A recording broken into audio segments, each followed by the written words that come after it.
Now court has held him guilty, and as a consequence of pronouncement of the court, he has been disqualified.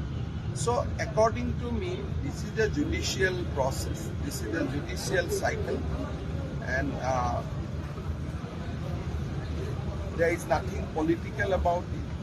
So I don't think that any comment is required from our side on disqualification as well as the decision of the court. The OBC community has also been targeted by Rahul Gandhi's comments, and that has also been... That is why in his election speech in Karnataka, he has abused the OBC community. Now, consequent to that comment, cases were filed in various parts of the India. Even cases has been filed in Arunachal also, because that particular community also live in Arunachal Pradesh.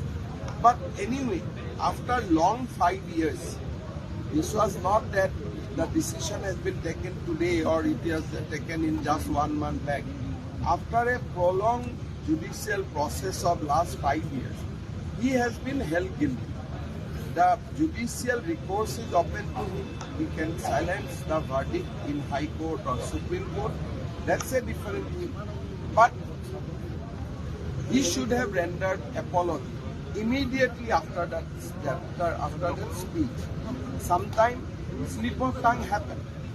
Even with us, slip of tongues happen. But in next 10 minutes or 15 minutes, we issued a statement that sorry, that word has gone out of my mouth unintentionally, or it was not intended. The matter would have been closed. But Rahul Gandhi has not apologized, neither withdraw the comments against the community for long 5 years. So that once again goes to prove that comments were not unintentional. The comments were intentional, and it was meant to abuse the OBC community of the country. So he could have withdrawn that comment. He could have rendered an apology to the community, because it is not an apology to any BJP people. That apology could have been rendered to the OBC community immediately after the speech or 24 hours after the speech. But he has not done. He behaved arrogantly. So you have to, the court has to balance the arrogancy of an individual and pride and prestige of the OBC community 24 hours after the speech. But he has not done. He behaved arrogantly. So you have to, the court has to balance the arrogancy of an individual and pride and prestige of the OBC community. So court has to strike the balance. And court has struck the balance in favor of the OBC community vis-a-vis the arrogance of an individual. Sir, इससे पहले भी court उनको सतर्क रहने के लिए बोले थे, लेकिन उसके बाद लगातार राहुल गांधी से कमेंट आते रहे। वही बात है कि कभी कभी हम राजनीति करते हैं, स्पीच में कभी कभी 2-1 शब्द गलत निकल सकता है, वो कोई बड़ा बात नहीं होता है।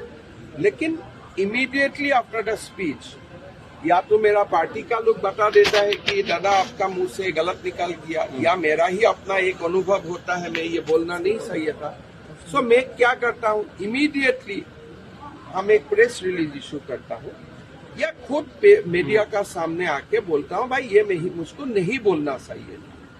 5 साल राहुल गांधी जी ने किसी को एपोलॉजी नहीं किया। ये एपोलॉजी नरेंद्र मोदी जी के लिए नहीं था, ये एपोलॉजी ड्यू था सारे ओबीसी कम्युनिटी के लिए। तो आज भी आप देखिए, कोर्ट वर्डिक्ट का बाद भी तो एपोलॉजी नहीं है। कोर्ट वर्डिक्ट का बाद भी ऐसे लड़ाकू विमान होके बैठा हुआ है कि भाई हम जुडिशियरी से ही फाइट कर लूंगा। भाई ये कोई व्यक्तिगत युद्ध नहीं है। आपने अगर कोई कम्युनिटी का खिलाफ बोलता है तो कम्युनिटी का तो लोगों का, अगर आपका कोई आप सोचता है कि आपका प्राइड है, आपका प्रेस्टीज है, आपका अहंकार है, तो हमारे देश का ओबीसी कम्युनिटी का भी तो अहंकार है, उनका भी तो अस्मिता है। तो ये बात सबको देखना पड़ेगा और इसमें कोई राजनीति नहीं है। कांग्रेस की तरफ से लगातार आरोप लगाया जाता है कि जुडिशियरी के ऊपर भी बीजेपी की तरफ से डेमोक्रेसी की हत्या बोल रही है। कांग्रेस दल में जो ओबीसी कम्युनिटी का नेता है, आप उनको जाके व्यक्तिगत बात कीजिए, क्या वो लोग खुश है? कौन खुश होगा? अभी स्टेटमेंट देना अलग बात है, पर कोई किसी को अच्छा लगेगा कि पूरा कम्युनिटी शोर है बोल देने से? अगर आप लोग का बीच में भी कोई ओबीसी है, क्या आप लोग को अच्छा लगा था वो समय जब बोल दिया था कि आपका सारे को हर शोर क्यों ओबीसी होता है, या जो भी कम्युनिटी का नाम लिया है, मैं लेना नहीं चाहता हूं।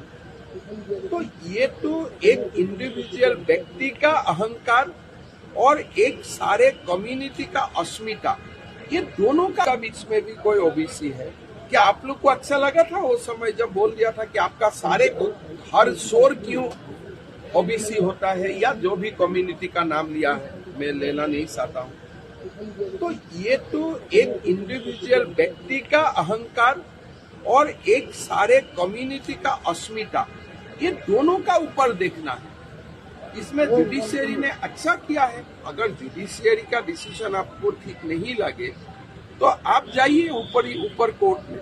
जहां तक डिस्क्वालिफिकेशन का बात था, जो ऑर्डिनेंस लाया गया था कि तुरंत डिस्क्वालिफिकेशन ना हो, वो तो राहुल गांधी खुद ही तोड़ दिया है। If Karma strike him back, तो उसमें हमारा क्या गलती है? ये तो हम तो हिंदू परंपरा में मानते हैं कि कर्मा स्ट्राइक यू बैक। तो अगर आपको कर्मा है स्ट्राइक यू बैक, उसमें हमारा क्या प्रॉब्लम है? डॉक्टर सिंह जब प्रधानमंत्री था, उन्होंने तो ये ऑर्डिनेंस लाया था कि तुरंत डिस्क्वालीफाई आप ना हो, आप ही जाके इसको तोड़ दिया। राहुल गांधी का क्लियर था तो नहीं, मेरा नहीं लगता है। आप हाई कोर्ट है, सुप्रीम कोर्ट है, आप एक विरोधी दल का नेता है, आपको कोई मीटिंग में जाना तो माना नहीं है। आप रैली करिए, मीटिंग करिए, भारत जोड़ो यात्रा कीजिए, कोई माना नहीं है। लेकिन कोई कम्युनिटी का ऊपर इतना आपत्तिजनक मंतव्य मत कीजिए, करना ठीक नहीं। Thank you.